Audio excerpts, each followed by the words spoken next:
छत्तीसगढ़ की विशेष परिस्थितियों को देखते हुए आज मुख्यमंत्री जी के साथ हमने ये भी तय किया है कि केवल खेती नहीं, आय अगर बढ़ाना है तो खेती, खेती के साथ पशुपालन, खेती में भी फूलों की खेती, फलों की खेती, सब्जियों की खेती, औषधि खेती,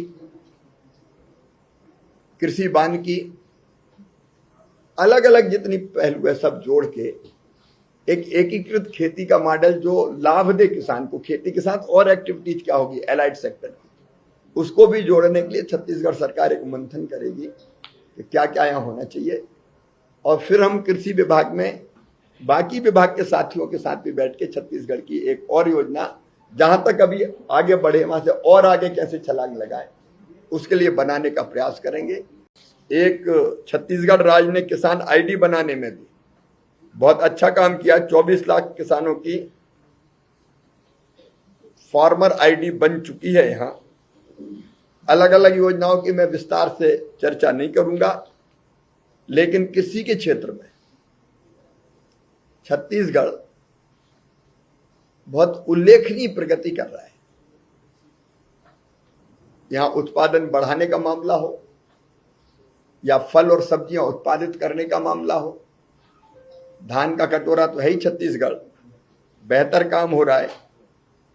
और इस साल विभिन्न योजनाओं के अंतर्गत हमने तय किया कि छत्तीसगढ़ को कृषि विस्तार योजना पर उपमिशन हो, राष्ट्रीय सुरक्षा पोषण मिशन हो, बागवानी विकास के लिए मिशन हो, राष्ट्रीय खाद्य तेल मिशन हो, डिजिटल कृषि मिशन हो, बांस मिशन हो। इसके लिए 305 करोड़ 65 लाख रुपया स्वीकृत किए हैं।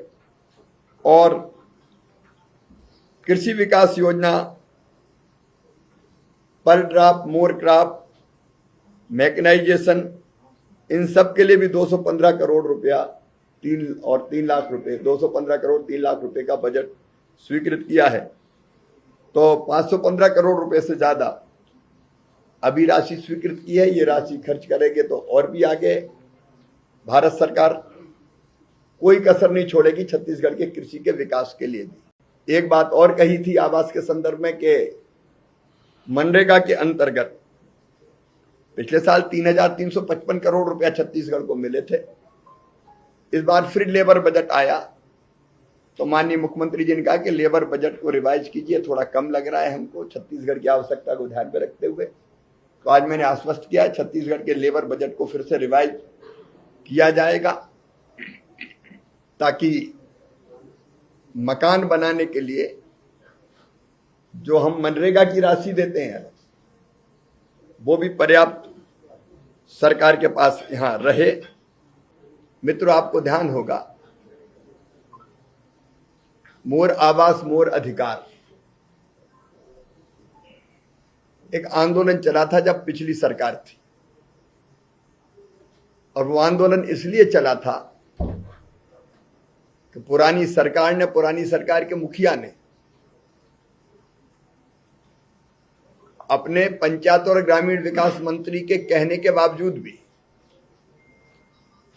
प्रधानमंत्री आवास के लिए धनराशि आवंटित नहीं की, जो राज्य का अंश होता है। हमारे प्रधानमंत्री श्रीमान नरेंद्र मोदी जी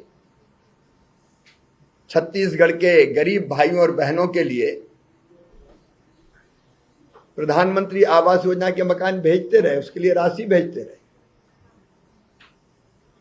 लेकिन राज्य सरकार ने वो राशि खर्च ही नहीं की, अपना अंश ही नहीं दिया। और इसका परिणाम यह हुआ कि लाखों पात्र हितग्राही जिनको प्रधानमंत्री आवास योजना का लाभ वर्षों पहले मिल जाना चाहिए था, वो उस लाभ से वंचित रह गए। और गरीब को